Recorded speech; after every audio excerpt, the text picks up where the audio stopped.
வணக்கம், வாழ்க வளமுடன். இன்றைக்கி முகூர்த்த நாட்கள் பந்தக்கால் நடுறதை பற்றி பார்க்கலாம். இப்போ வருங்காலத்தில் முகூர்த்த நாள் நிற்கிறதால அது பந்தக்கால் நடுறதை பற்றி கேட்டாங்க நிறைய பேர்.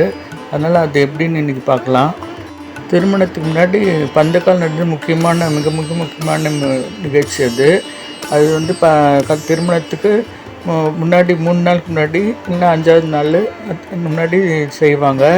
அது வெடிகாலையில் 4:30 மணிலேருந்து 6க்குள்ளே இந்த முகூர்த்த நேரத்தில் பண்ணால் நல்லது.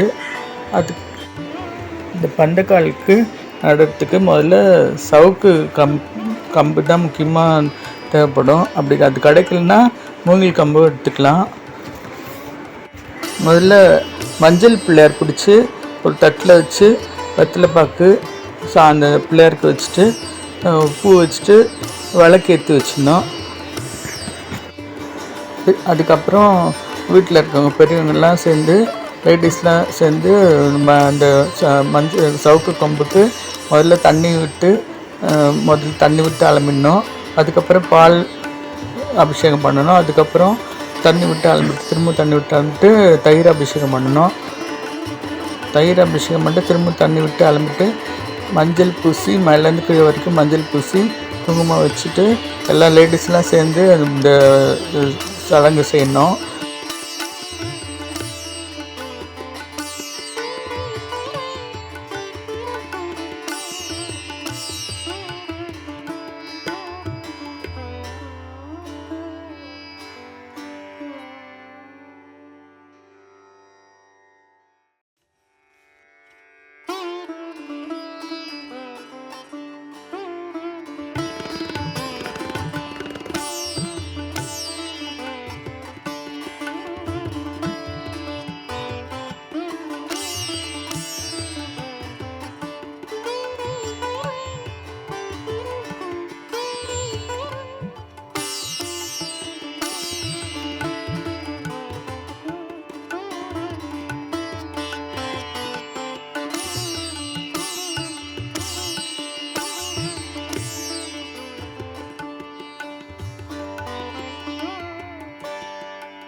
மஞ்சள் பூசி குங்குமம் வச்சுட்டு அப்புறம் அந்த கம்போட உச்சியில் ஒரு மாவில் ஒரு கொத்து, ஒரு முழம் பூவு, ஒரு பிள்ளையார் துண்டு இதெல்லாம் வச்சு கயிறு போட்டு நல்லா டைட்டாக கட்டிடணும்.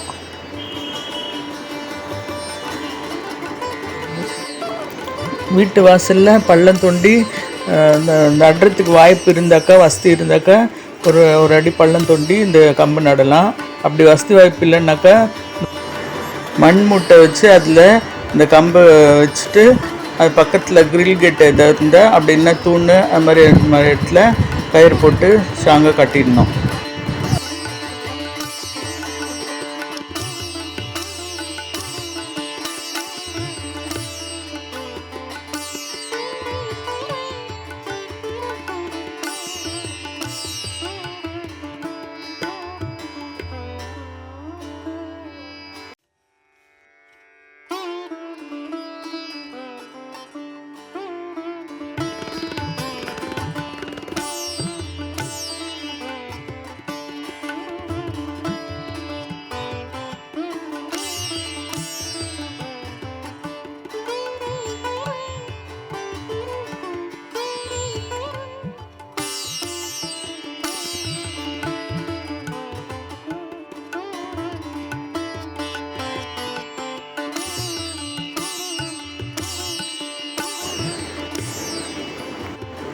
அந்த பள்ளம் தோண்டி அந்த பள்ளத்தில் நவதானியம் போட்டு அதில் அந்த கம்பு வச்சு மண் போட்டு மூடிட்டு மண் மூட்டை வச்சு அதில் இந்த கம்பை வச்சுட்டு அது பக்கத்தில் கிரில் கேட் எதாவது இருந்தால் அப்படின்னா தூண் அது மாதிரி இடத்துல கயிறு போட்டு ஸ்ட்ராங்காக கட்டிடணும்.